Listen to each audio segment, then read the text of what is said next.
Hi, MangaKamen here. So while I'm working on one of the bigger videos that I have planned, I figured I'd post this video in hopes of taking advantage of the news about the new Pokemon Sword and Shield games. Hooray! We finally got confirmation!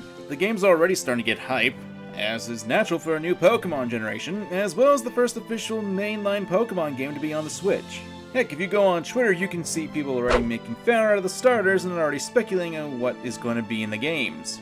And I didn't want to be left out, so I wanted to make a small list of what I hope is going to be in the game. Note, this won't be heavily edited, so please bear with me as I list the top 5 hopes and dreams I have for Pokemon Sword and Shield.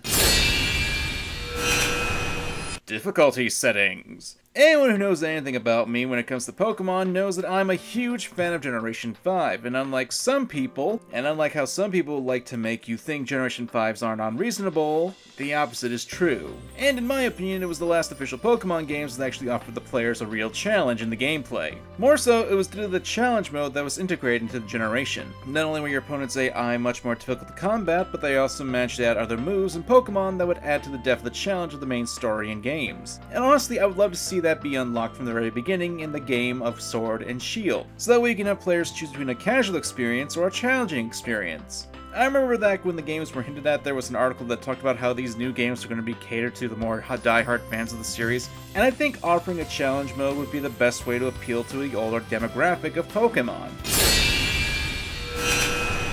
New evolutions for older Pokemon. One of the sad things about the recent generations of Pokemon has to do with the fact that not a lot of older generation Pokemon aside from Generation 1 get a lot of love from them. Hasn't been since Generation 4 that we've seen older Pokemon get new evolutions or pre-evolutions, and it's something that I wish Game Freak would really capitalize again in order to make the catching the older Pokemon be a bit more enticing. I long for the days when it was awesome to learn that Gardevoir had a male counterpart.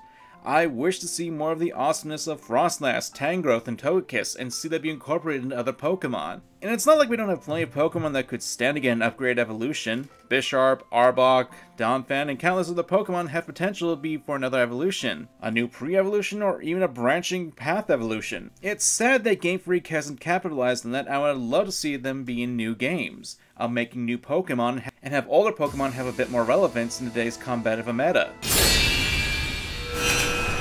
Transferring from the 3DS to Switch. This one should be a no-brainer, but I hope that Game Freak somehow finds a way to make it so you can transfer Pokemon from your 3DS games to the Switch console. Of course, they shouldn't make it optional right off the bat, since they would defeat the purpose of getting a new game and relying on the pre-made team that you crafted months in advance. That'd just break the game. But still, I would love to transfer the team that I've been raising for years to finally get onto the big screen of my television and join me on a new adventure. No spoilers! One of the biggest issues I have with Game Freak as of late is when it comes to Pokemon is that they tend to spoil what the games they have to offer.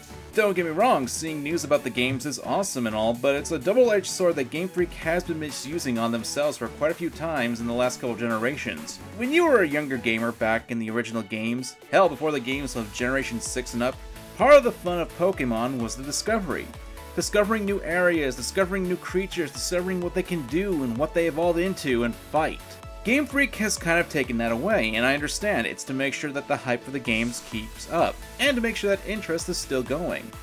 But come on guys, it's Pokemon. It's a beloved franchise that's almost 3 decades old, and you've got a firm fan base who are hanging on every word to the point that there's an entire genre of YouTube videos based on your franchise and how it's been a staple of people's lives for years now. I'm not saying don't drop us any hints or show us stuff, but stop showing me everything that you've got before the games come out.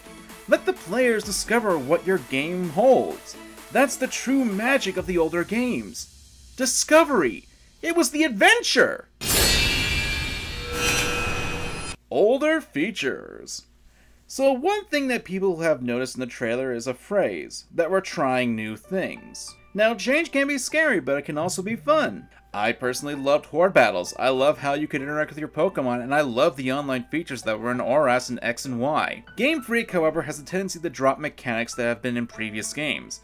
Now, while this isn't for every generation or every mechanic, since we have held items, abilities, and etc. up until this day, it's still a nasty trend that they have. Heck, by looking at the trailer, one thing that I noticed, and I'm sure that others have, is that Pokemon don't follow you around. Despite the Pokemon Let's Go games having that feature, it's cutting these. Now, one can easily respond to saying that, well, they're probably going to have about almost 1,000 Pokemon into the games now, and that'd be really taxing, even for the Switch. Who knows?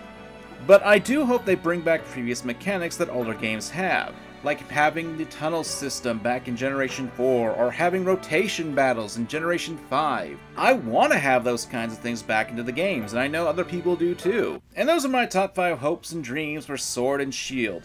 What are your guys' hopes and dreams for the games? Let me know in the comments down below.